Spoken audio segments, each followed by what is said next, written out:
Hello दोस्तों, स्वागत है आपका एक और नए वीडियो में। हमने कल सीखा था केमिस्ट्री की क्लास में कि डाल्टन का परमाणु सिद्धांत, atomic theory of Dalton. Dalton की थियरी की कमियां क्या थी, उन्होंने क्या बताया था, परमाणु को अविभाज्य बताया था, लेकिन यहाँ क्या है, परमाणु विभाज्य है। आगे चल के 1897 में जब थॉमसन, रदरफोर्ड, चैडविक जैसे वैज्ञानिकों ने एंट्री ली तो उस टाइम बताया कि परमाणु क्या है, कई पार्टों में पाया जाता है। यह द्रव्य का ही छोटा छोटा कण होता है, इसको विभाजित किया जा सकता है। ये जो छोटे छोटे कण टूटते हैं किसी पदार्थ से, वे इलेक्ट्रॉन, प्रोटॉन या न्यूट्रॉन होते हैं। तो इसकी पता कैसे लगाए जे थॉमसन ने, इन्होंने क्या किया, इसके प्रयोग के लिए एक विसर्जन नलिका ली। क्या लिया? विसर्जन नलिका लिया। यहां पर इसको वैक्यूम रखा और एक तरफ क्या लगा दिया, कैथोड की किरणें, कैथोड, और एक तरफ क्या लगा दिया, एनोड। कैथोड पे क्या होता है, पॉजिटिव चार्ज होता है, और इस पे क्या होता है, निगेटिव चार्ज होता है। उसके बाद से यहां पर लगा दिया इसका क्वायल और जोड़ दिया बैटरी के वोल्टता से, बैटरी के वोल्टता से इसको जोड़ दिया। इसको हम लोग कहते हैं विसर्जन नलिका। क्या कहते हैं? विसर्जन नलिका। विसर्जन नलिका में इन्होंने क्या किया, गैस को प्रवाहित किया। कहा जाता है कि जब किसी गैस को विसर्जन नलिका में प्रवाहित करेंगे तो सामान्य दाब पर यह विद्युत के कुचालक होते हैं। क्या होते हैं? कुचालक। लेकिन अगर क्या किया जाए, इसी नलिका में दाब को थोड़ा कम कर दिया जाए, अब वोल्टता को बढ़ा दिया जाए, तो यह विद्युत के सुचालक हो जाते हैं। क्या होते हैं? सुचालक हो जाते हैं। तो इसी प्रयोग को देखते हुए जे थॉमसन ने क्या किया, विसर्जन नलिका में गैस को प्रवाहित किया और दाब थोड़ा कम कर दिया। जब दाब कम कर दिया तो उन्होंने देखा, इधर देखिए मिस्टेक हो गया, कैथोड पर माइनस होती है, एनोड पर प्लस होता है। ठीक है, ये गलती हो गया। तो जब इन्होंने क्या किया, इसको इसमें विसर्जित किया, तब जाके देखा कि कैथोड की तरफ से कुछ अदृश्य किरणें निकल रही हैं। क्या निकल रही हैं? अदृश्य किरणपुंज निकल रही है जो एनोड की तरफ जा रही है। तब जाके पता लगाया कि जब किसी गैस को विसर्जन नलिका में हम क्या करेंगे, कम दाब लगाएंगे, तब यह विद्युत का सुचालक हो जाएंगी और कैथोड की तरफ से कुछ किरणपुंज निकलने लगेंगी। अब किरणपुंज तभी निकलेगा जब तक उसमें छोटा छोटा कण नहीं रहेगा। तभी उन लोगों को पता चल गया कि गैस में क्या है, छोटा छोटा कण है, और वहां जो निकल रही है किरणें जिधर से, वहां पर क्या हो रहा है, माइनस चार्ज हो रहा है। कौन सा चार्ज? माइनस चार्ज हो रहा है। माइनस चार्ज होने के नाते यह क्या होता है, प्लस की तरफ आकर्षित होता है। क्यों? क्योंकि समान चार्ज एक दूसरे को प्रतिकर्षित करते हैं और विपरीत चार्ज आपस में आकर्षित करते हैं। ठीक है, तो इस नियम को अपनाते हुए इन्होंने क्या किया, कैथोड किरणों की खोज किया। किसका? कैथोड रे, कैथोड रेज की खोज किया। और इसी कैथोड रे के माध्यम से हमको इलेक्ट्रॉन का पता चल गया और पता लगाया गया इलेक्ट्रॉन पर कितना चार्ज होता है, 1.6 × 10⁻⁻⁹ कूलाम। इतना आवेश इलेक्ट्रॉन पर पाया जाता है। अब कुछ क्या है, कैथोड किरणों का कुछ गुण है। ये क्या करती हैं, सीधी रेखा में चलती हैं।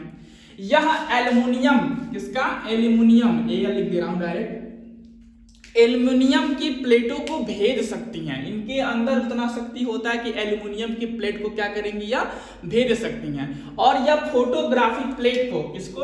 फोटोग्राफिक प्लेट को भी भेद देती हैं। अगर फोटोग्राफिक प्लेट इनके मार्ग में लगाएंगे तो उसको भी यह छेद के निकल जाएगा।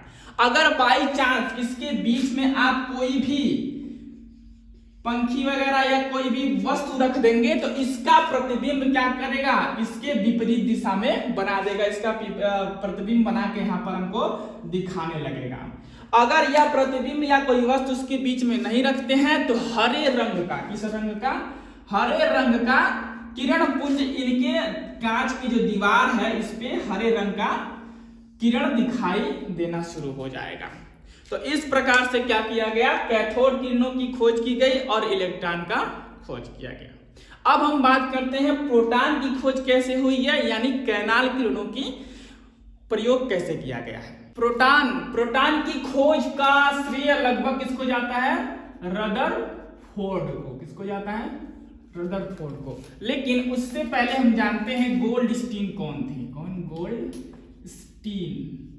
गोल्डस्टीन ने सबसे पहले प्रयोग प्रोटॉन का किया था। इन्होंने क्या किया था, कैनाल किरणों को सबसे पहले प्राप्त किया था। इन्होंने क्या कहा कि जब विसर्जन नलिका में, जिस प्रकार से विसर्जन नलिका में दाब कम लगा के विद्युत को प्रवाहित किया जा रहा था, उसी प्रकार इन्होंने भी प्रयोग किया। इन्होंने कहा जब छिद्रित कैथोड किरणें में गैसों के माध्यम से विद्युत विसर्जन किया जाएगा तो उसमें एनोड की तरफ कुछ प्रदीप्ति उत्पन्न हो रही है, और जो प्रदीप्ति उत्पन्न हो रही है वो पॉजिटिव रेज के रूप में दिखाई देता है। अब कैसे, चलिए देखते हैं बना के। एक हमने क्या ले लिया है, विसर्जन नलिका, जिसका नाम है छिद्रित विसर्जन नलिका।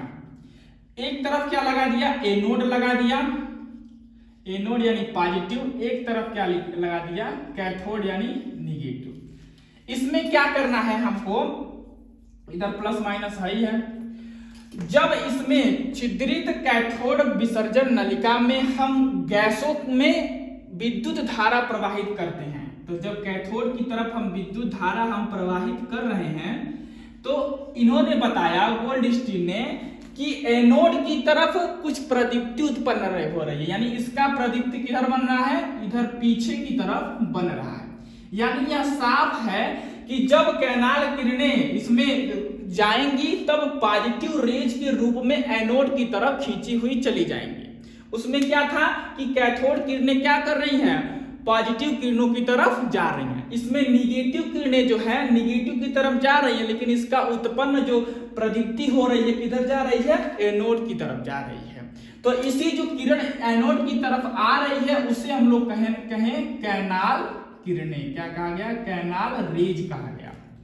और आगे चल के कैनाल रेज को ही हम लोग धन रेज यानी पॉजिटिव रेज भी कहे, पॉजिटिव रेज। और 1919 में रदरफोर्ड आए, इन्होंने इसका प्रयोग सल्फर पे और नाइट्रोजन पे करके प्रोटॉन को प्राप्त किया था।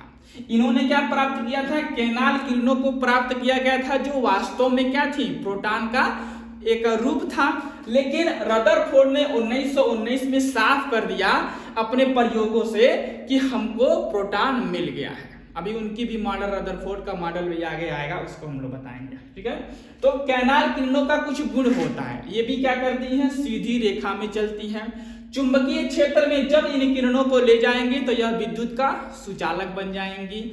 और फोटोग्राफिक प्लेट को भी यह क्या करती है, प्रभावित करती है। इसकी भेदन क्षमता कैथोड किरणों से थोड़ा कम होती है, ज्यादा नहीं होती है। तो समझ में आ गया कि ये इसका खोज कैसे हुआ था, किसने किया था। प्रथम श्रेयकर्ता गोल्डस्टीन को जाना चाहिए, उसके बाद से रदरफोर्ड को जाना चाहिए मेरे हिसाब से। लेकिन हम लोग मानते हैं रदरफोर्ड क्या किए हैं, प्रोटॉन का खोज किए हैं। लेकिन यहाँ पर आपको कंफर्म हो गया ना, सबसे पहले प्रयोग किसने किया था, गोल्डस्टीन ने। लेकिन 1919 में इन्होंने कई तत्वों पर, नाइट्रोजन पर और सल्फर पर अपना प्रयोग करके देख लिया और प्रोटॉन को प्राप्त कर लिया।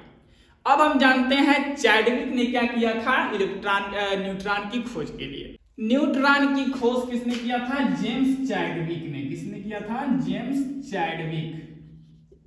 इन्होंने 1932 में इसका प्रयोग करना शुरू किया। इन्होंने बेरिलियम बोरान पे क्या किया, अल्फा किरणों का बौछार किया। अल्फा किरणों का जब इस पर बौछार किया तो इनको ऐसा लगा कि इसके परमाणुओं में कुछ उदासीन तत्व हैं जो कोई क्रिया नहीं करते हैं। प्रोटॉन न्यूट्रॉन का तो हो गया था, उनको पता हो गया कि यह धन की ओर जाएंगे तो क्या है, पॉजिटिव किरणें हैं, और निगेटिव की तरफ जाएंगी तो कैथोड किरणें हैं। ये पता लग गया। कुछ किरणों को इन्होंने देखा कि वो किसी काम के लायक नहीं है, वो अपना उदासीन की तरह रह रहे हैं। तो जब उन उदासीन कणों को इन्होंने अध्ययन किया तो आगे चल के बताया कि इन उदासीन कणों को हम लोग क्या कहते हैं, न्यूट्रॉन कहते हैं। इसका खोज इन्होंने 1932 पे किया और इसके बताया कि इस पे कोई चार्ज नहीं होता है, यह उदासीन होता है। तो चैडविक ने 1932 में क्या किया, न्यूट्रॉन की खोज 1919 में रदरफोर्ड ने क्या किया, प्रोटॉन की खोज, और इलेक्ट्रॉन की खोज किसने किया, थॉमसन ने। किसने किया, थॉमसन ने। कितने में, 1897 में। यह तीन लोगों ने क्या किया, मिलके इलेक्ट्रॉन, प्रोटॉन, न्यूट्रॉन का खोज किया। हम लोग इसका ट्रिक पढ़ते हैं, ईटा पर नाचे। यह ट्रिक है, ईटा पर नाचे। ई से इलेक्ट्रॉन, इलेक्ट्रॉन का खोज किसने किया, थॉमसन। पी से प्रोटॉन, किसने खोज किया, आर से रदरफोर्ड। 9 से क्या हुआ, न्यूट्रॉन, और न्यूट्रॉन की खोज किसने किया, चैडविक ने। ऐसा एक ट्रिक बनाया गया है जिसके माध्यम से हम लोग को आसानी से याद होता है। उसके बाद से हम लोग जानते हैं कि प्रोटॉन पर आवेश कितना होता है। प्रोटॉन पर आवेश होता है 1.6 × 10⁻⁹ प्लस का। प्रोटॉन है तो प्लस का कूलाम। अगर इसका कोई पूछे इसका द्रव्यमान ग्राम में बताइए तो आप लिख सकते हैं 1.627, ठीक है, 627 केवल, इंटू 10⁻⁻24 ग्राम।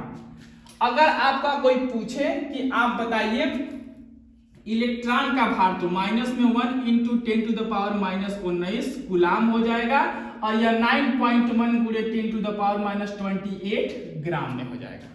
और आपसे कोई पूछे कि न्यूट्रॉन का बताइए तो इस पे कोई चार्ज नहीं होता, लेकिन इसका भार द्रव्यमान में आप गिनेंगे तो 1.627 इंटू 10⁻⁻24 ग्राम इसका भार हो जाता है। तो ये था आज का वीडियो। अगर वीडियो पसंद आई हो तो प्लीज़ अपनी तरफ से एक लाइक और चैनल को सब्सक्राइब करेगा। मिलते हैं अगले वीडियो में, तब तक के लिए जय हिंद, वंदे मातरम, भारत माता की जय।